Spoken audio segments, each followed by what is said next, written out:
চিকিৎসকরা বলেন মাথা ব্যথা কতটা ভয়ের তা নির্ভর করে মাথার কোন জায়গায় ব্যথা হচ্ছে, দিনে কতবার ব্যথা অনুভব হচ্ছে এবং এর তীব্রতার ওপর। এই তিনটি বিষয়কে গুরুত্ব দিয়ে মাথা ব্যথাকে দুই ভাগে ভাগ করা হয়: প্রাথমিক মাথা ব্যথা এবং মাধ্যমিক মাথা ব্যথা। প্রাথমিক মাথা ব্যথার কোনো উৎপত্তিস্থল পাওয়া যায় না, কিন্তু মাথা ব্যথা অনুভূত হয়। মাধ্যমিক মাথা ব্যথার উৎপত্তিস্থল পাওয়া যায় এবং এর পিছনে টিউমারের মতো কারণ থাকতে পারে। মাথা ব্যথার সাধারণ কারণ সম্পর্কে মিটফোর্ড হাসপাতালের নিউরোলজিস্ট অধ্যাপক ডাক্তার মোহাম্মদ আবু সাইদ বলেন, মাথা কম্পিউটারের মতো জটিল বিষয়। কম্পিউটারকে যেমন বিশ্রাম দিতে হয়, মাথাকেও তেমনি বিশ্রাম দিতে হয়। বিশ্রামের ঘাটতি হলে মাথা ব্যথা হয়। মাথা ব্যথার আরেকটি সাধারণ পর্যায় হচ্ছে টেনশন হেডেক। অতিরিক্ত টেনশন বা দুশ্চিন্তা করলে মাথা ব্যথা হতে পারে।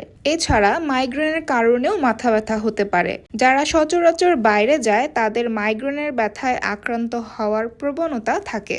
মাথা ব্যথা হলে কখন বিশেষজ্ঞের কাছে যাবেন এ সম্পর্কে ডক্টর আবু সাইদ পরামর্শ দিয়েছেন, যদি হঠাৎ মাথা ব্যথা হয়, মাথা ব্যথার সাথে যদি বমি বমি ভাব থাকে, মাথা ব্যথার সঙ্গে যদি কথা বলতে জড়তা দেখা দেয়, হঠাৎ চোখে ঝাপসা দেখেন, ধীরে ধীরে যদি জ্ঞান শক্তি কমে আসে, এক হাত বা এক পা অবশ লাগে, এসব বিষয়কে উপেক্ষা না করে চিকিৎসকের পরামর্শ নিতে হবে।